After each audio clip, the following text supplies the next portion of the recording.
je dis que c'est dommage qu'il y ait une très très belle...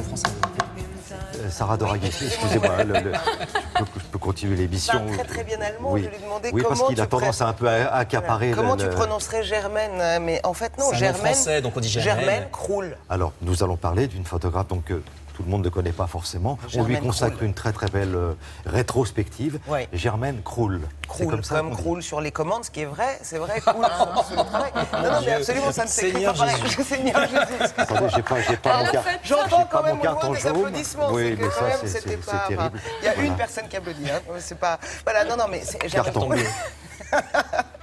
Non, c'est une grande photographe, oui. Bah oui. C'est une des photographes qui a vraiment marqué le XXe siècle. Elle est née au XIXe siècle, quand même, toute fin du XIXe siècle. À l'âge de 20 ans, elle commence à étudier la photographie. Et elle est vraiment, on va dire, c'était une espèce de passionnée.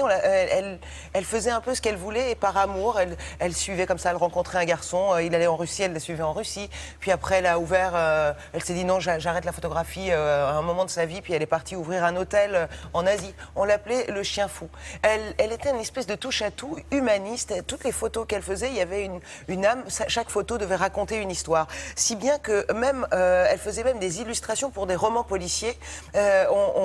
On voyait que ce qu'elle cherchait absolument, et elle le raconte d'ailleurs, elle dit, ce que je voulais, c'est que la photo suffise elle-même à raconter l'histoire. Donc elle venait vraiment compléter le roman, et c'est vrai que ça parlait beaucoup, ces photos parlaient. Et d'ailleurs, il y a une grande marque de voitures française qui lui passe commande à un moment pour leur nouvelle marque de voiture. Elle dit, OK, à condition de me filer une voiture à la place de l'argent. Voilà, et elle prend l'argent. Et elle commence toute sa série de photos de route. Donc, vous voyez, on aimerait pouvoir la classer dans une branche de la photographie. Est-ce qu'elle est moderniste? Est-ce qu'elle est féministe? Est-ce qu'elle est... En fait, c'est une touche à tout. Elle est chien fou, voilà comment on l'appelle. Elle est libre. Ah, j'allais dire un gros mot. Elle est libre, Max, absolument. Ça se passe au jeu de paume, regardez.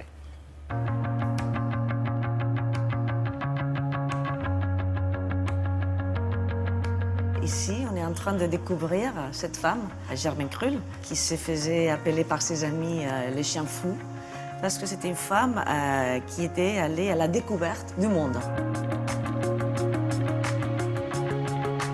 C'était vraiment une femme de son temps.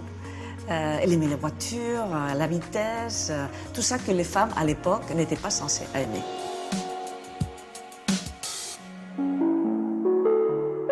Elle est née en Pologne. Ses parents ils étaient allemands. Et pour différentes raisons, elle arrive à Paris. Et Paris la séduit. Les rues, les gens, les petits gens, les clochards.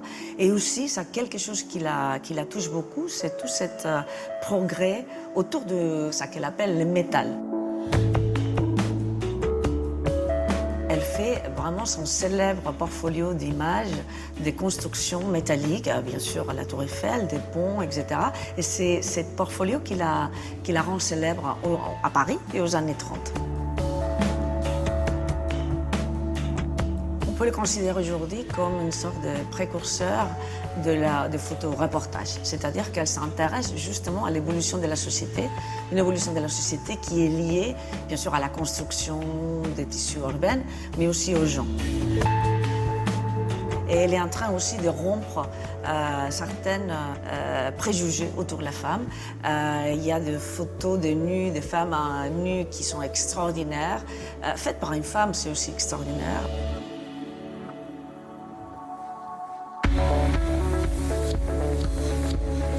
Elle rend des portraits merveilleux, elle rend des architectures fantastiques, elle rend des vues de Paris sublimes, mais elle aussi, pendant sa carrière, elle est intéressée aux mains.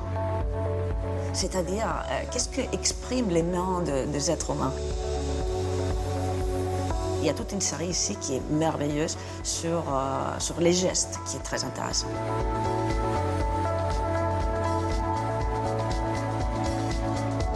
C'est vraiment quelqu'un qui n'a aucun préjugé vis-à-vis de quoi photographier. Elle se considère un photoreporter et c'est ça qu'elle rend.